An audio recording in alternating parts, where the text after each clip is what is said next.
राजगढ़ गांव बहुत शांत था, लेकिन उस रात गांव की हवा में एक अजीब सी कंप कंपी थी। गांव में बड़े ठाकुर के बेटे अमित की शादी थी। घर में ढोल, नाच, हंसी मजाक सब कुछ चल रहा था। सब खुश थे। बस एक चीज अजीब थी, दुल्हन पूरा समय घूंघट में थी। दूल्हा अमित ने भी उसे ठीक से नहीं देखा था। शादी बारात के रास्ते में एक छोटी सी दुर्घटना हुई। फिर लड़की के मामा ने कहा था, बस घूंघट मत हटाना, रीति है।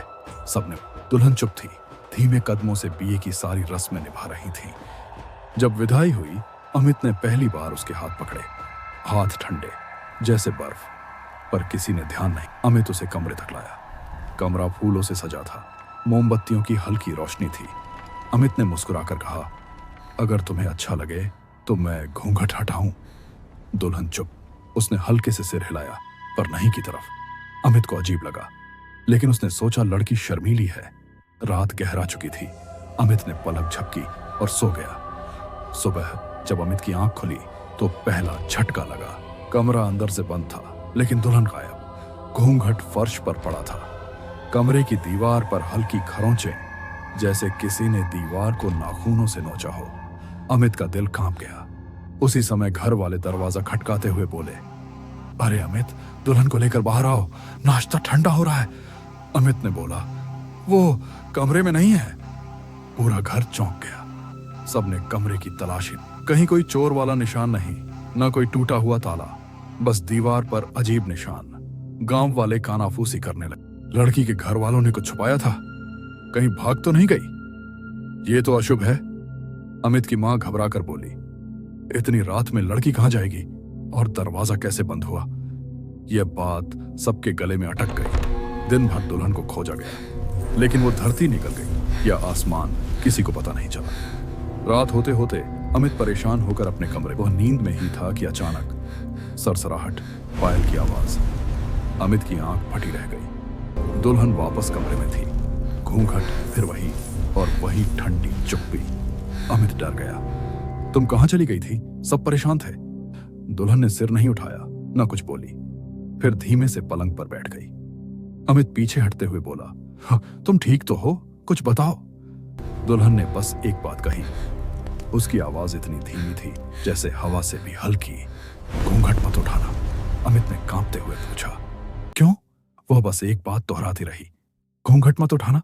एक ठंडी हवा कमरे में भर गई। अमित पसीने से भीग गया। जब उसने पलक झपकी, दुल्हन फिर गायब। अब अमित की रातें डर में कटने लगी। दिन में सब ठीक, रात में दुल्हन आती, बिना आवाज, बिना चेहरा दिखाए, और गायब हो जाती। अमित की हालत देखकर छोटा भाई सागर बोला, भैया, ये सब आपकी सोच भी हो सकती है। मैं आज रात आपके साथ कमरे में सोऊंगा।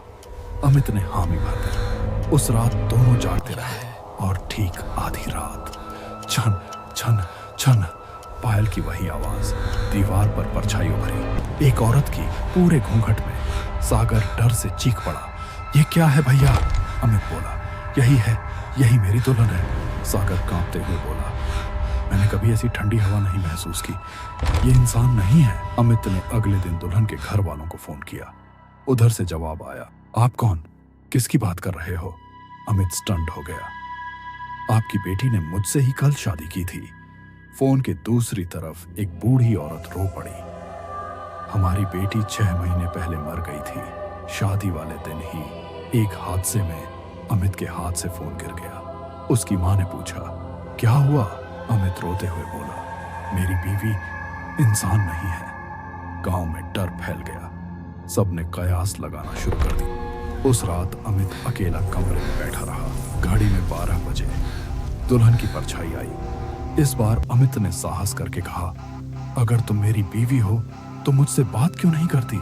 मुझे डर क्यों देती हो? मुझसे क्या चाहती हो? दुल्हन के घूंघट के अंदर से रोने की आवाज।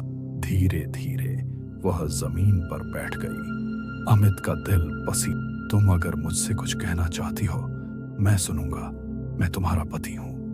दुल्हन ने अपने ठंडे हाथ से अमित का हाथ पकड़ लिया। इस बार हाथ पहले से भी ठंडे नहीं, थोड़े गर्म लगे। वह धीमी आवाज में बोली, मैंने मरने से पहले आखिरी इच्छा इसी शादी की थी।